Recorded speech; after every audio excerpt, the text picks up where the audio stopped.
Hi guys, எல்லாருக்கும் வணக்கம். இன்றைக்கி லன்ச் ப்ரிப்ரேஷன் தான் பண்ணிகிட்டு இருந்தோம். இன்றைக்கி லன்ச் கொஞ்சம் ஸ்பெஷல். எஸ், எல்லாருக்கும் பிடிச்ச பிரியாணி. மோஸ்ட்லி எனக்கு ரொம்ப பர்சனலாக பிடிக்கும். இந்த பேரை கேட்டாலே சும்மா அதிருதில்ல, அந்த மாதிரி இந்த பிரியாணிங்கிற பேரை கேட்டாலே சும்மா வைப் ஆகுது இல்லை?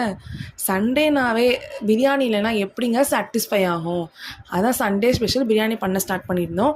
அதுக்கு ஃபஸ்ட்டு கடாயில் எண்ணெய் ஊற்றி எண்ணெய் சூடான பிறகு அதில் 2 ஸ்பூன் நெய், இல்லை உங்களுக்கு நெய் ஃப்ளேவர் ரொம்ப பிடிக்குன்னா நீங்கள் நெய் ஃப்ளேவர் கூட அதிகமாக ஆட் பண்ணிக்கணும். பிரியாணி அப்படின்னா ஈக்குவல் அமௌண்ட் ஆஃப் நெய் அண்ட் எண்ணெய் இருந்தால் தான் டேஸ்ட் சூப்பராக இருக்கும். அப்புறம் ஆல் ஸ்பைசஸ் போட்டுக்கோங்க. எல்லா ஸ்பைசஸும் இருக்கிற பட்டை, கிராம்பு, சோம்பு, இது மாதிரி எல்லா ஸ்பைசஸும், முக்கியமாக ஏலக்காய் போடணும். நான் அன்றைக்கி ஏலக்காய் போட மறந்துட்டேன். நீங்களே ஏலக்காய் போட்டுக்கோங்க, டேஸ்ட் சூப்பராக இருக்கும். அப்புறம் பச்சை மிளகா வந்து நம்மளோட காரத்துக்கு தகுந்த மாதிரி போட்டுக்கோங்க. போட்டுட்டு வெங்காயம் போட்டு நல்லா கோல்டன் கலரில் வர அளவுக்கு நல்லா வதக்குங்க. நல்லா ஃப்ரை பண்ணணும். ஏன்னா வந்துட்டு வெங்காயம் எந்த அளவுக்கு வதங்குதோ அந்த அளவுக்கு டேஸ்ட் வந்து பிரியாணி கொடுக்கும். ஸ்டார்டிங் தான் எப்பயுமே முக்கியம். நம்ம எந்த செயலை செஞ்சாலுமே ஸ்டார்டிங் கரெக்டாக இருந்துச்சுன்னு வச்சுக்கோங்களேன், நம்மளோட பேஸ்மெண்ட் ஸ்ட்ராங்காக இருந்துச்சுன்னு வச்சுக்கோங்களேன், பில்டிங் ரொம்ப கரெக்டாக போகும். அதே மாதிரி நம்மளோட பிரியாணிக்கும் வந்து பேஸ்மெண்ட்டாக இருக்கிறது வந்து வெங்காயம் வதக்குறது தான். இந்த வெங்காயம் வதக்கும் போது கொஞ்சம் உப்பு சேர்த்துக்கிட்டீங்கன்னு வச்சுக்கோங்களேன், ஈஸியாக வதங்கிடும். வெங்காயம் நல்லா கோல்டன் கலரில் வதங்கணும். அதுக்காண்டி ரொம்ப கருக விட்டுறக்கூடாது வெங்காயம். ஏன்னா வெங்காயம் எந்த அளவுக்கு ஃப்ரை ஆகுதோ அந்த அளவுக்கு டேஸ்ட் கொடுக்கும் பிரியாணிக்கு. அதுக்கப்புறம் வெங்காயம் நல்லா வதங்கின பிறகு 2 தக்காளி ஆட் பண்ணிக்கோங்க. ஏன் 2 தக்காளி மட்டும் ஆட் பண்ணியிருக்கோம் அப்படின்னா, அப்புறமா கொஞ்சம் அடுத்த ஸ்டெப்பில் வந்துட்டு தக்காளியை அரைச்சி ஊற்றுவோம். அப்போ வந்து இன்னும் நல்லா ஃப்ளேவர் இறங்கும். தக்காளியோட ஃப்ளேவர் இன்னும் நல்லா பிரியாணியில் இறங்கும். அதுக்காண்டி தான் நல்லா அதையும் போட்டு நல்லா வதக்கின பிறகு இஞ்சி பூண்டு பேஸ்ட் போட்டுக்கோங்க. இந்த ஸ்டேஜில் தான் கண்டிப்பாக இஞ்சி பூண்டு பேஸ்ட் போடணும். அதுக்கு முன்னாடி போடக்கூடாது. ஏன்னா வெங்காயம் சில பேர் வந்துட்டு ஸ்டார்டிங்கில் இஞ்சி பூண்டு பேஸ்ட் போட்டு வதக்குவாங்க. பட் ஆனால் அதில் ஃப்ளேவர் நல்லா இருக்காது. வெங்காயம் தக்காளி வதங்கின பிறகு இஞ்சி பூண்டு பேஸ்ட் போட்டு வதக்குனீங்கன்னு வச்சுக்கோங்களேன், சூப்பராக இருக்கும்.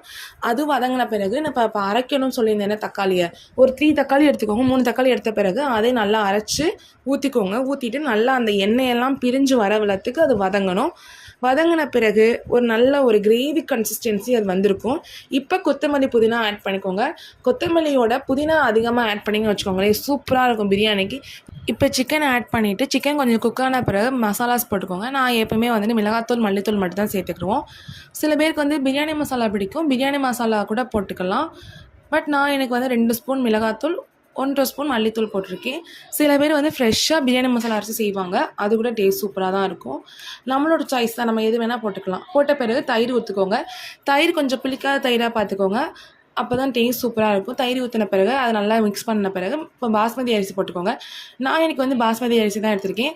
பிகாஸ் வந்துட்டு சிக்கன் பிரியாணினா பாஸ்மதி அரிசி நல்லாயிருக்கும். மட்டன்னா ஜீரக சம்பா அரிசி. ஒரு 10 நிமிஷம் ஊற வச்சுருக்கேன் பாஸ்மதி அரிசியை. நல்லா ஊறின பிறகு அதை போட்டு மிக்ஸ் பண்ணிவிட்டு இப்போ தேவையான அளவு தண்ணி ஊற்றிக்கோங்க. சரி, அதுக்கு முன்னாடி வந்துட்டு தேங்காய் பால் ஊற்றிக்கலாம். தேங்காய் பாலுங்கிறது ஆப்ஷனல் தான். தேங்காய் பால் ஊற்றினா கொஞ்சம் டேஸ்ட் சூப்பராக இருக்கும். பட் அது வந்து ஆப்ஷனல் தான். நம்ம எல்லாரும் அதை வந்து கண்டிப்பாக போடணுங்கிறது அவசியம் கிடையாது. இப்போ வந்து தண்ணி செக் பண்ணிக்கோங்க. தண்ணி ஊற்றிட்டு இப்போ உப்பு செக் பண்ணிக்கோங்க. உப்பு வந்துட்டு கரெக்டான அளவு இருக்கணும். உப்பு கொஞ்சம் கரைக்கிற மாதிரி இருந்துச்சு வச்சுக்கோங்களேன், பிரியாணி வந்து பர்ஃபெக்ட் அப்படின்னு அர்த்தம். இப்போ வந்துட்டு தம் போட்டிருக்கோங்க. எல்லாம் செக் பண்ணிவிட்டு எல்லா இதுவும் கரெக்டாக இருக்கான்னு பார்த்துட்டு தம் போட்டுட்டு ஒரு 20 மினிட்ஸ் கழித்து சுட சர்வ் பண்ணுங்கள். அல்டிமேட்டான biryani ready. Side by side அம்மாவும் ஆட்டுக்கால் சூப் வச்சுருந்தாங்க. சூப்பராக இருந்துச்சு அதோட டேஸ்ட்டும். நாங்கள் சுட பிரியாணி வச்சு ஆட்டுக்கால் சூப் வச்சு சூப்பராக லஞ்சை கம்ப்ளீட் பண்ணிட்டோம். இன்றைக்கான லஞ்ச் இது தான். சூப்பராக இருந்துச்சு. நீங்களும் ட்ரை பண்ணி பாருங்கள். தேங்க்ஸ் ஃபார் வாட்சிங்.